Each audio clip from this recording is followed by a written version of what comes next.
All right. Are we ready to go? Yeah. Yes. Welcome everybody to the kind of recap Q&A episode covering the first 7-part series of the show. I'm Luke. I'm the producer. We've got Stefan with us. I was going to say, you have to introduce yourself. I always heard your name before, heard your voice before. Yeah. But yeah, obviously I'm Stefan. I write and read the show. We all know you. And then we're also joined by our good pal, Erik. Erik has been a friend of ours for a long time and also historically minded person. You've got a show yourself, Erik. You want to chat your show up? I got a YouTube channel. Check it out. Secundus. That's the name of the YouTube channel. Covers various history topics. A lot of ancient Rome. Yeah. So not so much American history, so I'm a bit of a stranger here. You've got better production value. You've got videos and graphics and background music in your show. Yes. A very good show. Check it out. But we're just joined by Erik. Big fan of the show. And we're just going to kind of recap and ask a few questions to Stefan that might have popped up to us during our listen. And we just hope you enjoy. So first off, I think it's interesting the way that you've made the narrative of this here.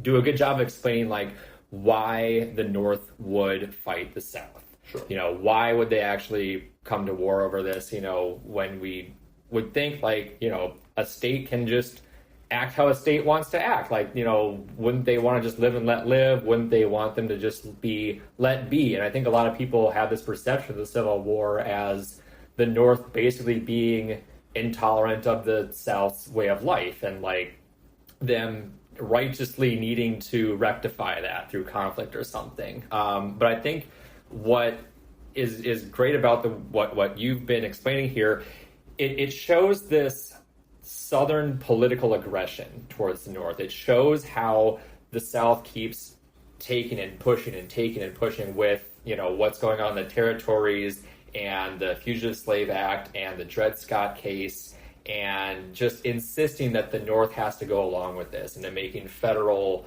laws that all the states now have to act like this and just meeting any sort of moderation or debate on that with just instant violence and instant, you know, criticism.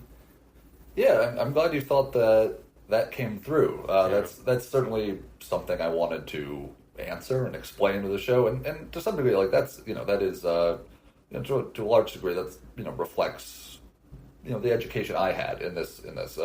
The focus on the Union is a big focus at the University of Virginia, where I went to school.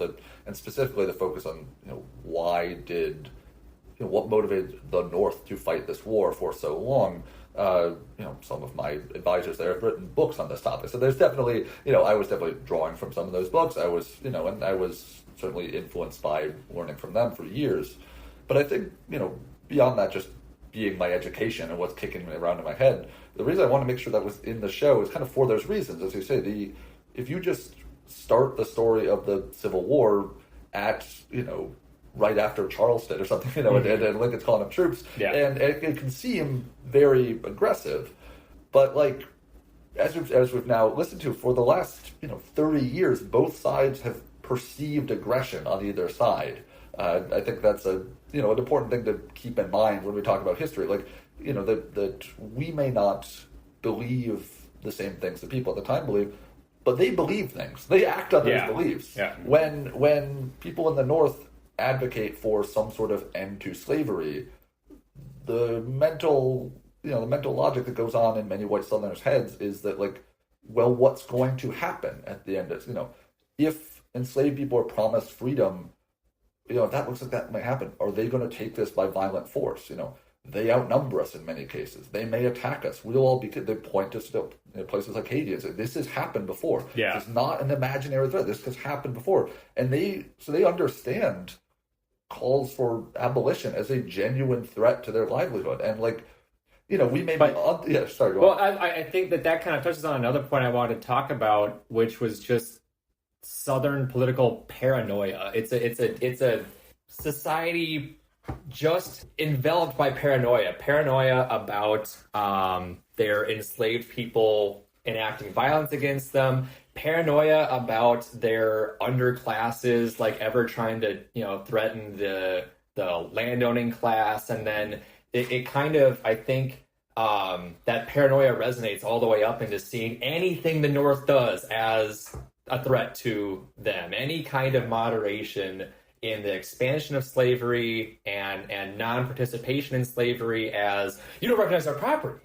If you don't recognize our property, then you threaten us. This is a threat. This is a threat. This is a threat. So it just is a political mindset that seems to be based around paranoia. Well, there was paranoia on the North side too. That was something I found interesting that I hadn't heard very much about. But the conspiracy of the slave owners, this 1% of the population is guiding all policy, and I hadn't really heard that much about that. I think I sort of had before, but to just think of it in that way, that seems like something that would totally strike a chord with any average Joe in the North who doesn't actually care about slavery, is a racist himself, but complete apathy towards actual, racial equality or anything like that. But they see this idea of like, what's up with these? Yeah, these guys are like feudal lords that want to, be like a new aristocracy in America. And here they go censoring us in our petitions to Congress. Here they go, beating our politicians when they try to put up, any kind of resistance to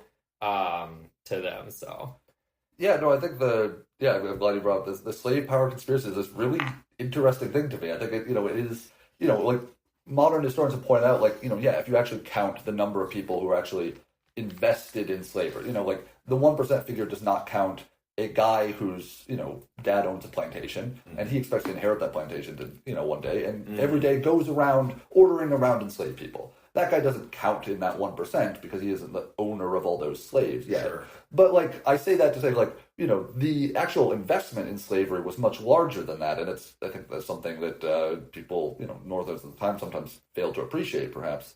But that 1%, figure really works well for propaganda, really works well to say this is our country being controlled by this tiny cabal.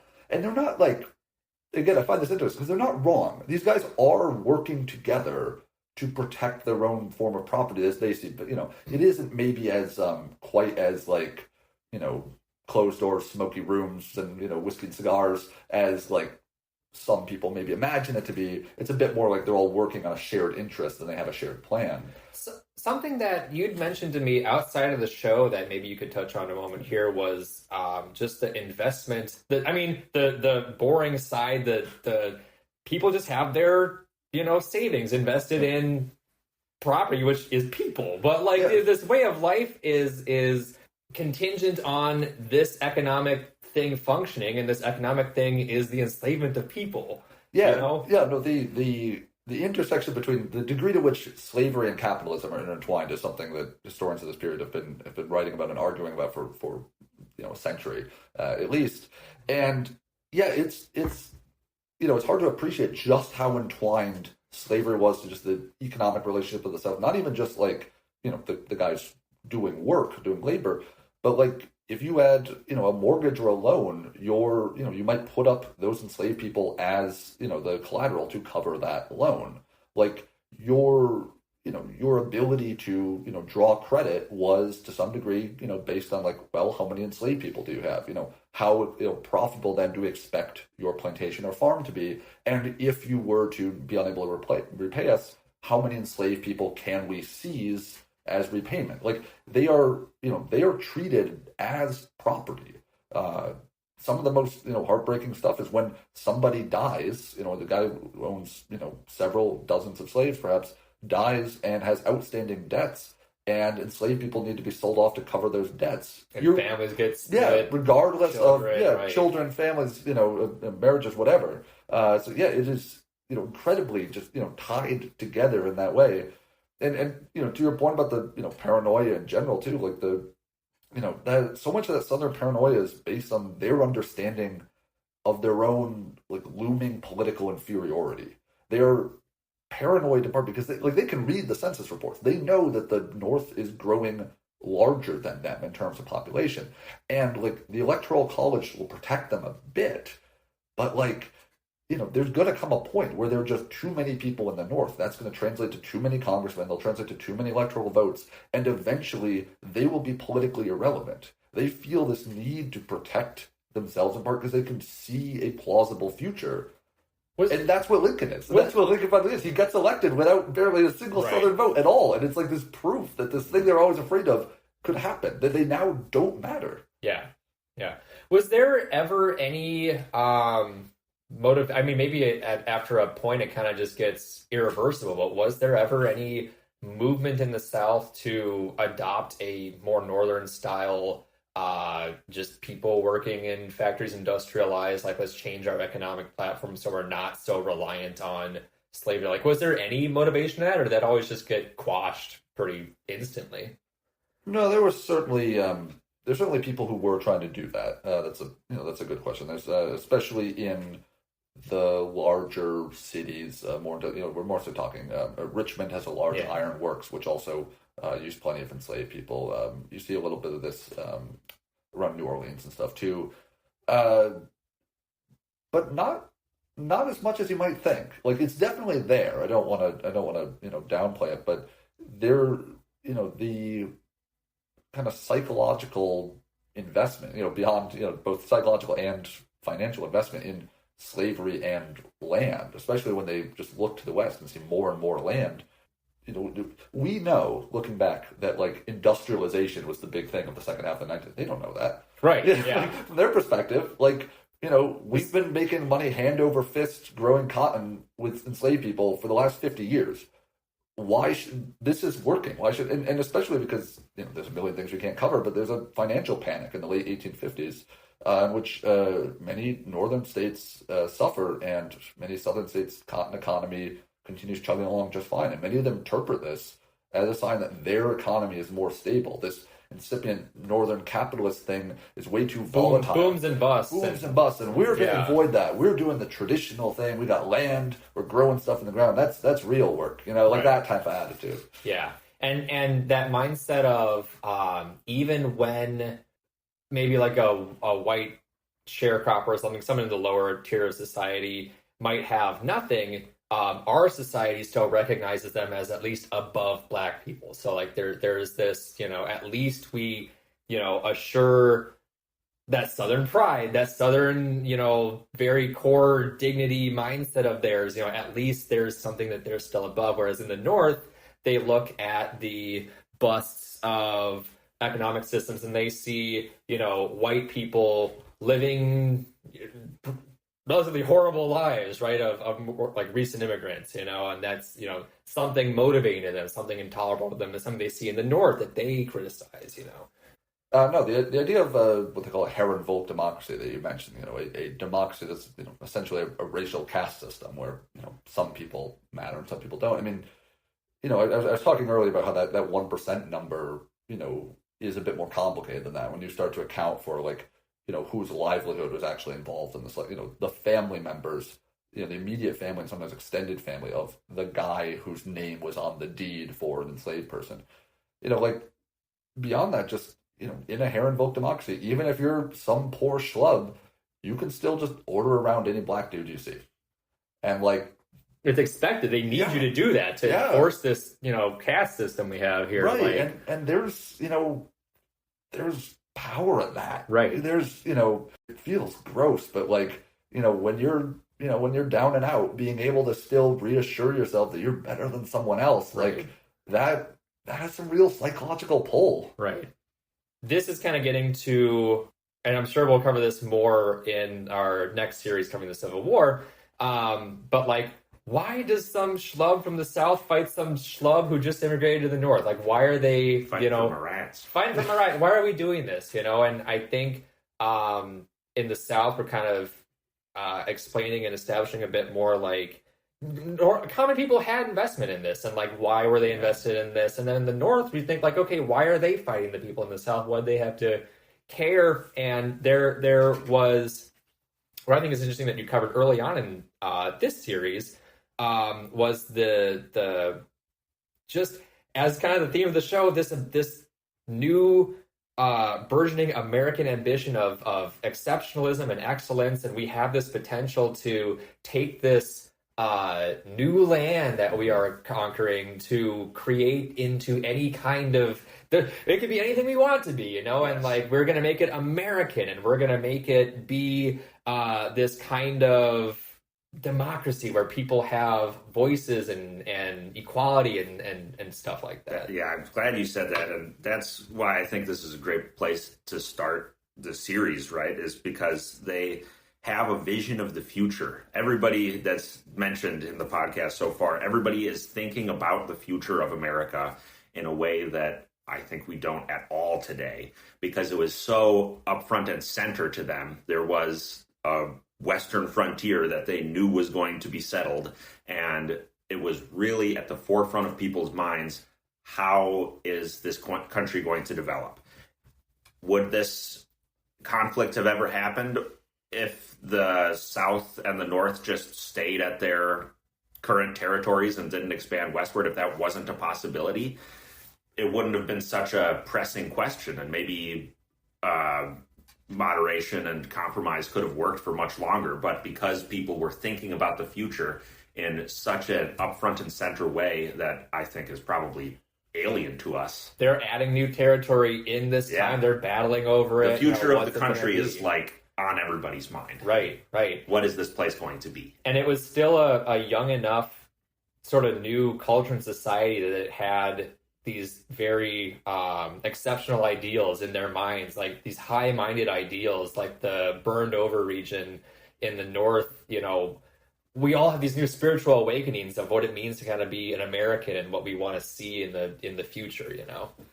Yeah, I think we really we really maybe almost underestimate when we generally think about this time, like how much, this idea of not just American exceptionalism, but like kind of like the revolution and the heritage that the people of this generation had inherited, that they're really the people who are leading the country, in the years before the Civil War, the first generation to be around when the revolutionary generation is gone.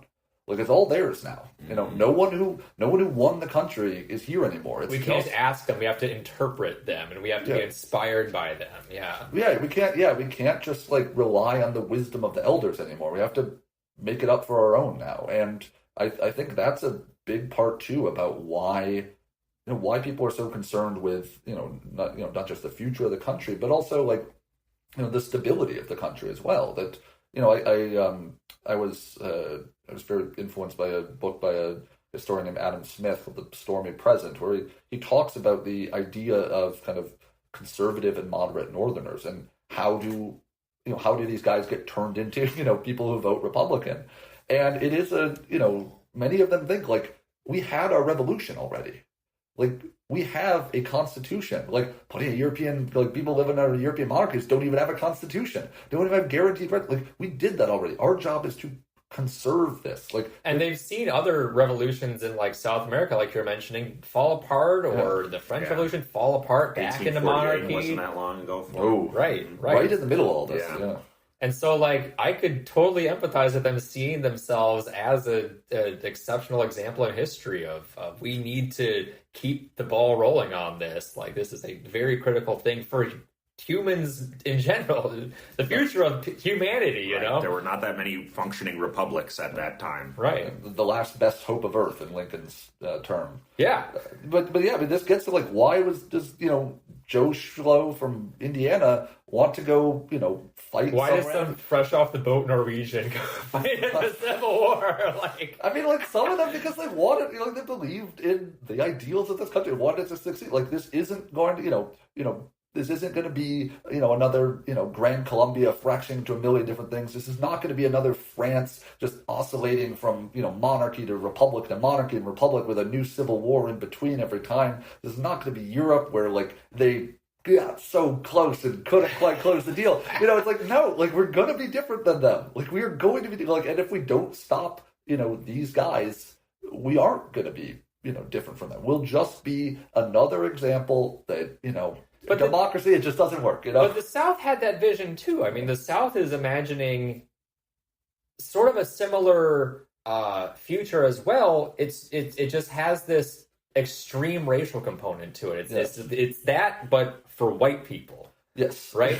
Is that kind of about the mindset but as well? You mentioned in the podcast, too, the Northerners who didn't want the expansion of slavery because they just wanted it for white white people, farmers right? Yeah. to settle down. Yes. Oh, yeah. Both people on both sides are mostly imagining, this as white people's country, and just like how exactly we're going to go about that, will remains to be seen. No, for many Southerners, I think one of the most telling things that the early rebels do is when they write their Constitution, they just copy paste the U.S. Constitution. Right. They add one or two things. They're worried about empowering the national government too much. They you can't do infrastructure stuff. That's not the federal government's thing. And also, slavery is definitely protected. Yes. So basically everything else they took wholesale because I don't think they see themselves as destroying something or starting something new. They see themselves as the champions, the saviors of it. Yeah, the guardians of the flame of liberty from a North gone crazy. We're going to take this thing and we're going to keep going with it because you guys seemingly can't handle it and want to go do something else. It's weird. Right. We're going to hold on to the legacy of America, though. We believe in America and we're going to keep that going, whatever you guys are going to do up there. I really quickly want to touch on, and we had a little bit of this in our earlier episodes, but I want to expand a little bit on what made American slavery different than slavery in history. Because I think a lot of people in our age are as removed as we are from the brutal history of it.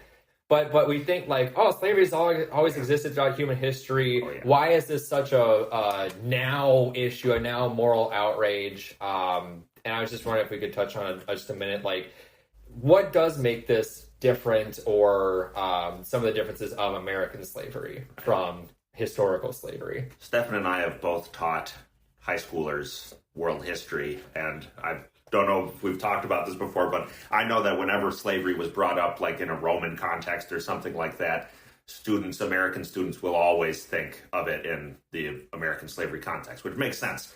But it was completely different in at least the Roman world, which I know much more about. Slavery was more of an economic state that a person could be in. It's you could fall into slavery, but you could also potentially get out of slavery. You could become an ex-slave, and then your son could even achieve some high rank working for the government or the emperor.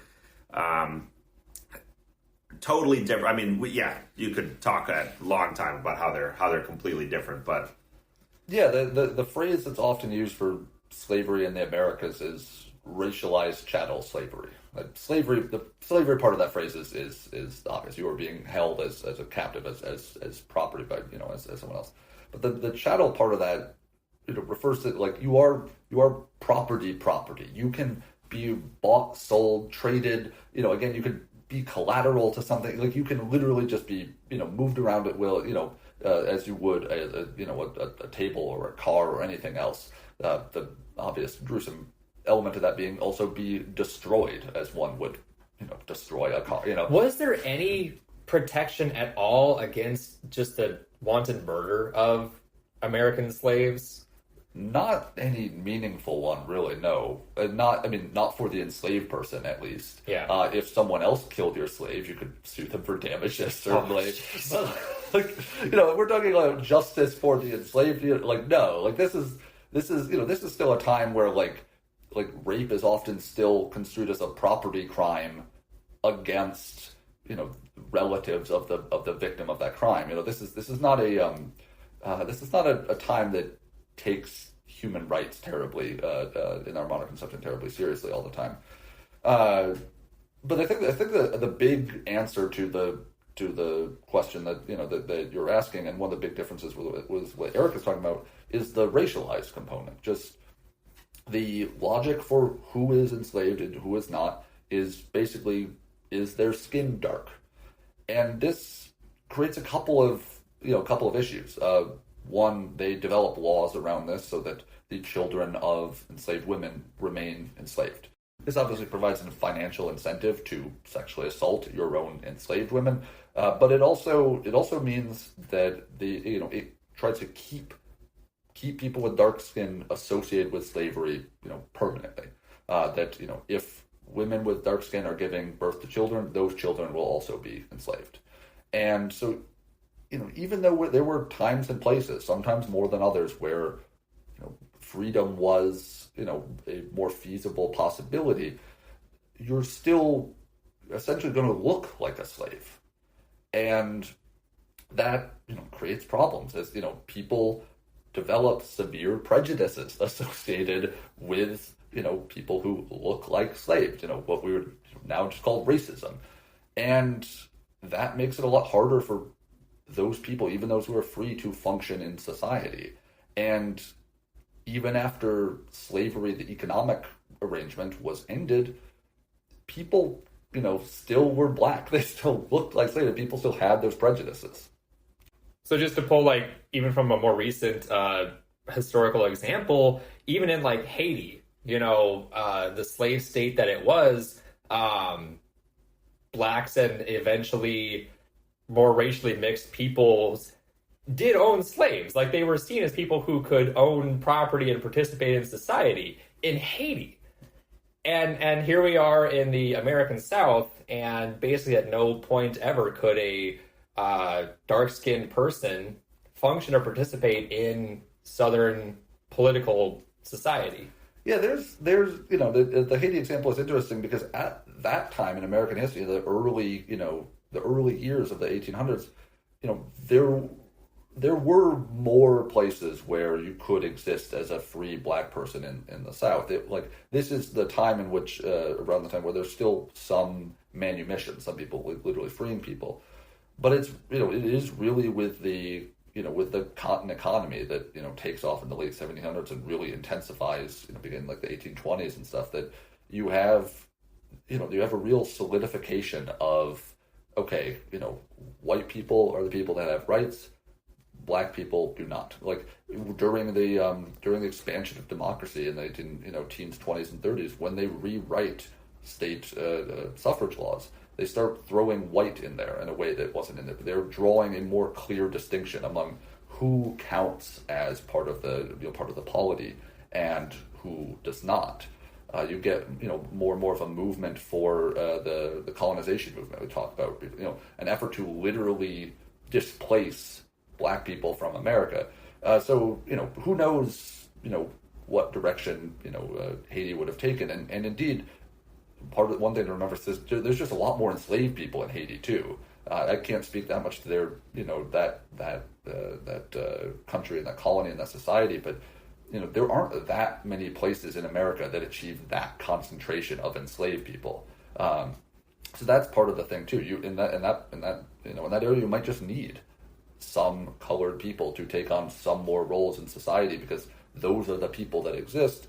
Where places where there's counties in America where there's 80% or more enslaved people, those exist, but there aren't that many of them. So there's still plenty of white people running around that you can have doing your odd jobs and your trades and that sort of thing. It's not as much of a just critical societal thing. We need people to manage stuff. We need bosses. Right. We need other people to do this. Yeah, and I think back to your original question of kind of what makes us different and why does this still matter? Kind of we didn't have a hard reset when slavery ended. The people who were super prejudiced against enslaved people, specifically, and black people generally, were still there. We're still that. We just built more stuff on top of that society. Those prejudices never really went away. And so and because you can tell with your eyes who had used to be a slave and who did not, it made it, I think, harder for that to go away. To Erik's example of ancient Rome, it's sure, your dad could have been a slave and now you were free, but if you moved from Gaul to Syria, who was going to know that? You know, like, you might look a little bit different, and you might be like, oh yeah, like I'm from Gaul, but it's all part of the Roman Empire, and like I have to imagine your status vis-a-vis your dad being a slave or not would probably matter a lot less at that point. People don't have an automatic association after a while that all Gauls are slaves. Right. Well, it's interesting. There's another anecdote that I think fits in here, which is in the early empire, there was a proposal in the Senate to make slaves identifiable by some sort of clothing that they all needed to wear. And the idea was dropped because people thought that if all of the slaves could recognize each other, they would rise up against their owners. So, you know, yeah, I think that's just that fits here, because if slavery is something that's so associated with your outward appearance, then that they're going to need to worry about how they're going to want to fight against that. And I mean, you're going to need an entire society that's paranoid that's going to happen. Right. No,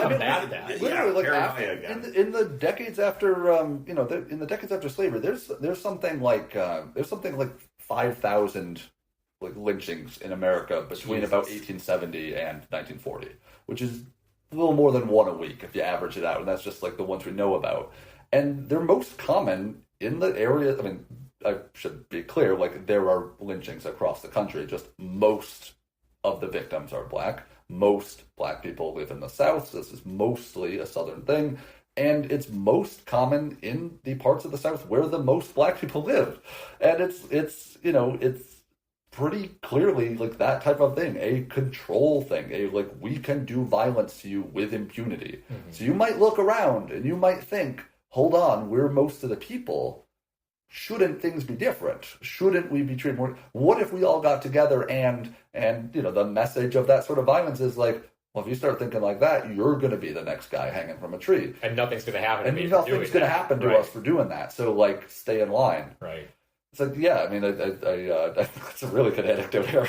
But again, it speaks to that fear that American Southerners and white people in slave societies throughout the Americas had of like, okay, we do have to control for the possibility of like they all kill us on our sleeve, though. Right. There are some other funny anecdotes that I wanted to try to shoehorn in. There are some funny lines. What was one of them? Just the way that the gender norms being a thing. And that was hilarious. Like, that was really interesting to hear about. Yeah, right. The South criticizing them for like womanish. What was it? Oh God, the strong-minded womanism. Yes.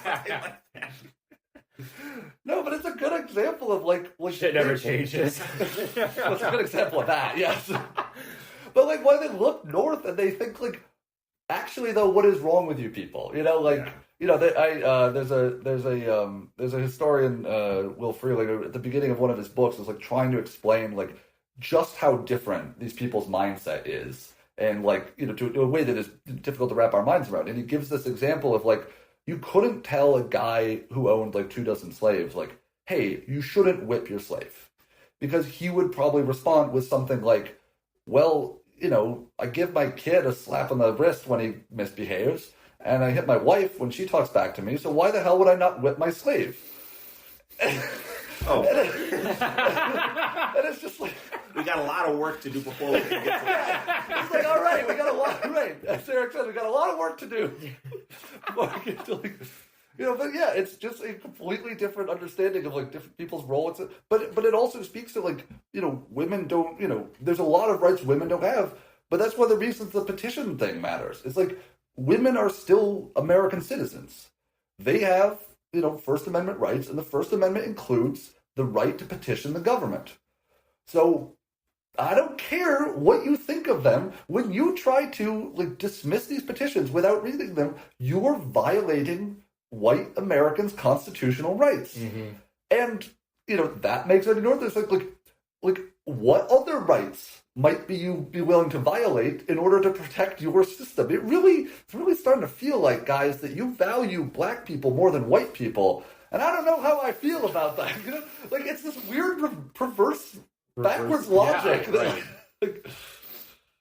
Yeah, the petition one, that just when you talked about that, it was weird to me because they can just ignore it. Like, why was it such a big deal to them that they didn't read the petition? Because like, it's that paranoia. It's that how dare you question this. Give an inch and you lose a mile. Yeah, because the Southern representatives are elected by so few people, so few. Like their interests are just of their own, and like they just cannot tolerate any kind of dissent towards this. You know.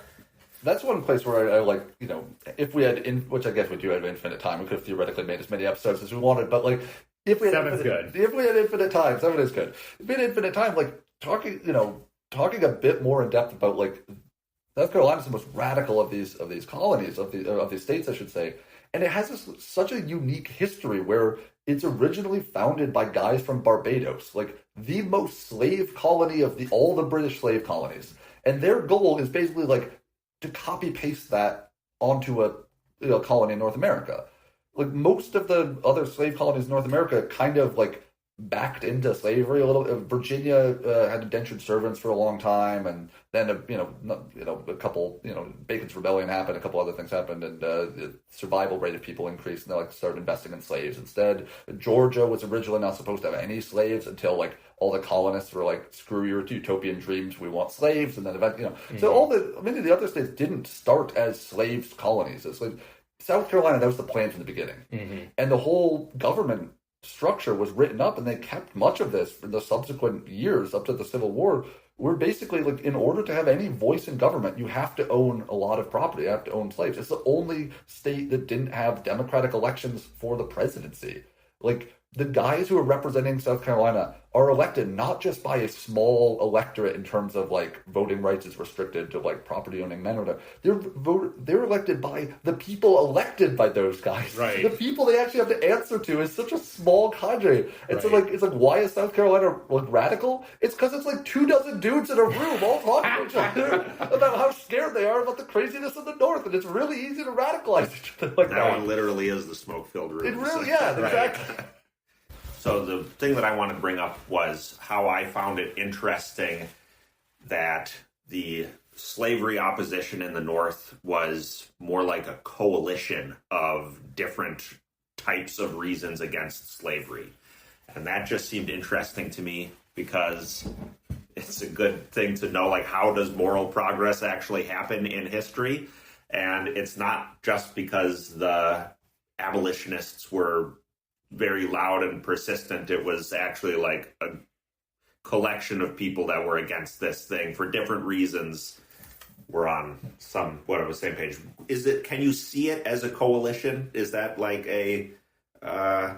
did they see it as a coalition? Like, did the people that were paranoid about the 1% slaveholders feel like they were on the same team in some sense as the abolitionists or as the Wilmot type people? Did they see it that way? Yeah, I mean, especially if we're talking about the like Republican Party in the years up to right before the Civil War. Did they all kind of coalesce around that identity? I guess then is that. Yeah. Some abolitionists had been, as I mentioned, running some political candidates under a couple different names. You had a couple guys, mostly in the Whig Party, although a couple in the Democrats as well, who were vocally anti-slavery and were congressmen or in one or two cases senators as well. So you had this you had some elected officials in a couple of different parties, and you had the abolitionists running their own like bit more radical guys, sometimes for the presidency. But the abolitionists themselves are aware from running abolitionist presidential candidates that isn't going to be enough, and some of them are willing to make allies with people in other parties, but it's really the kind of downfall of the Whig Party in the early, 1850s, and then the Kansas-Nebraska Act helps, axe some more Northern Democrats off of that party, and so you've got people who are looking for a new party, and it's this opposition to the Kansas-Nebraska Act, this feeling of like, okay, they've really just gone too far this time, that gets people kind of in the same room together. They're definitely conscious of the need, we talked about this a bit when we were talking about the 1860 election, of the need to balance the different components. Like, you are definitely trying to siphon off guys from the Know Nothing Party after that party starts to kind of implode a little bit.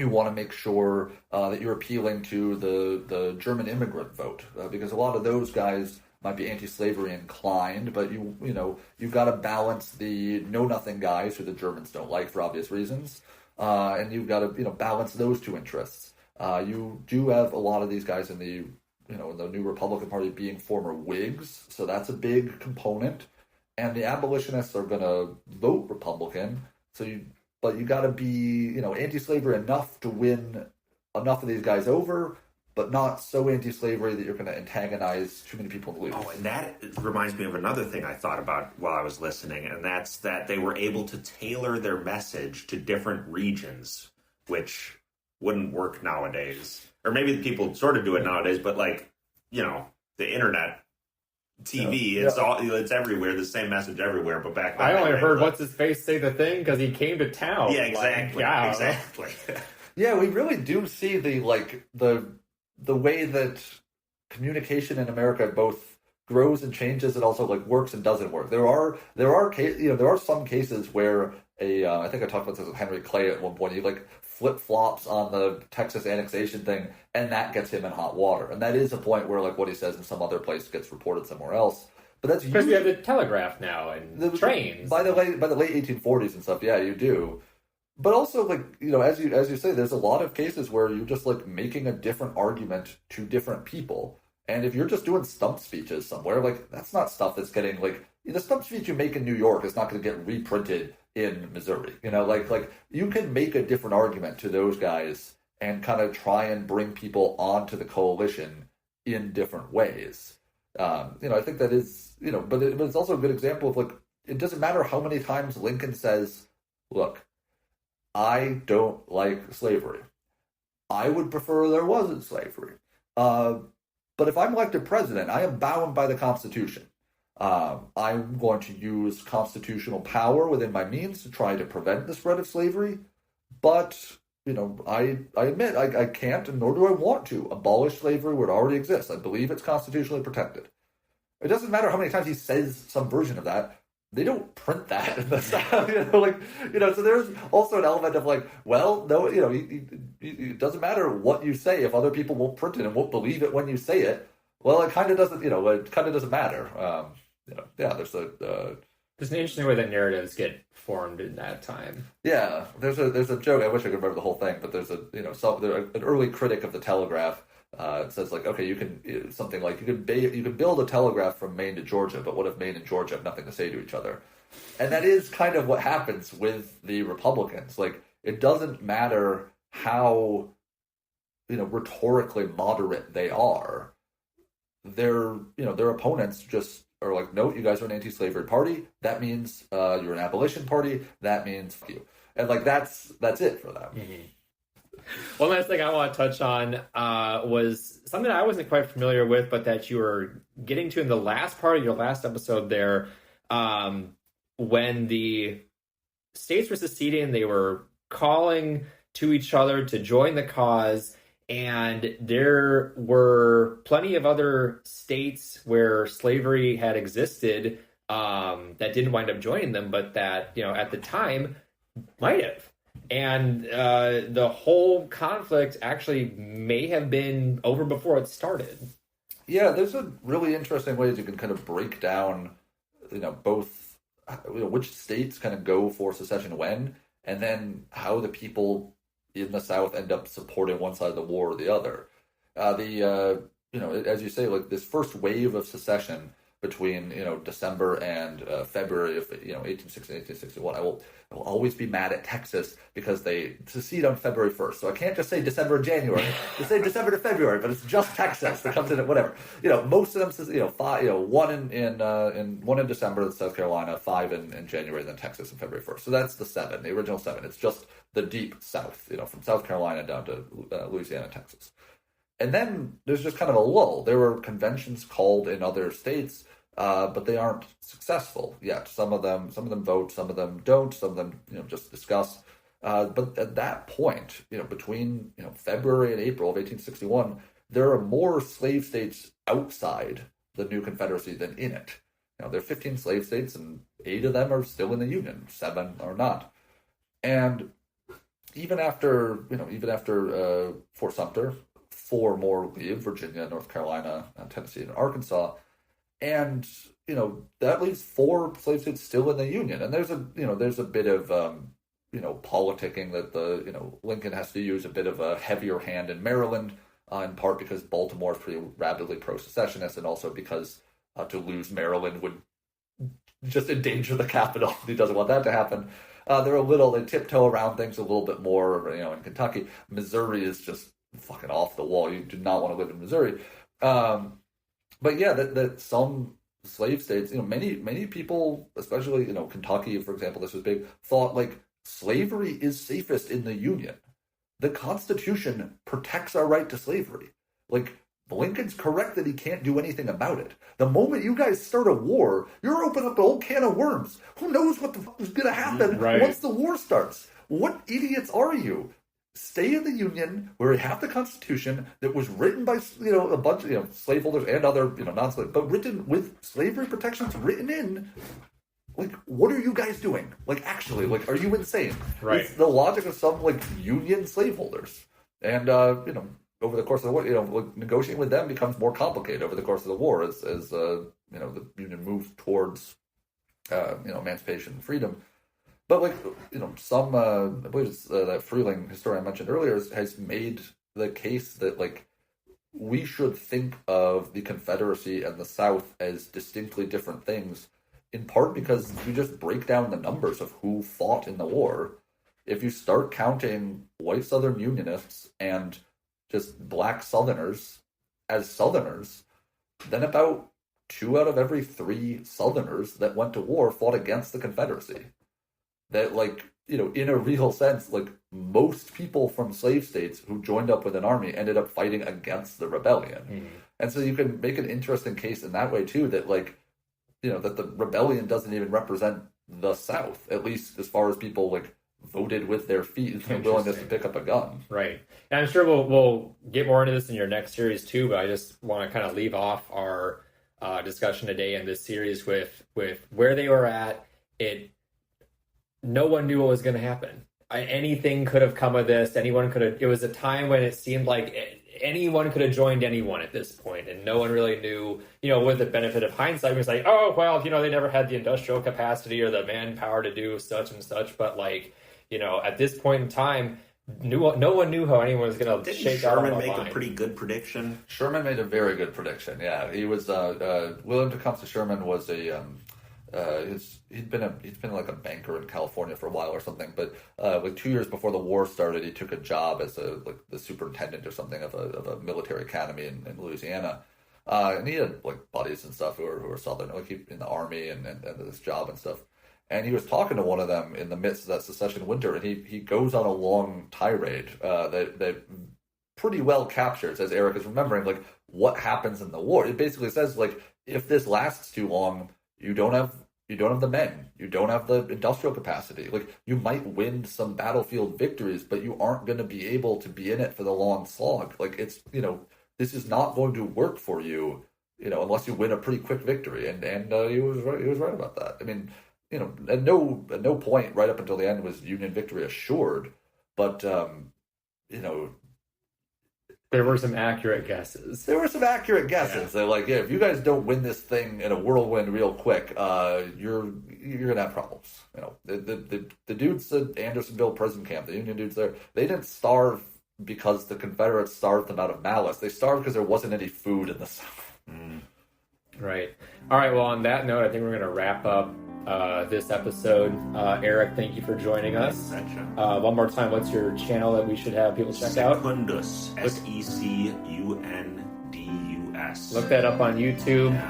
Stefan, anything else you want to leave people with?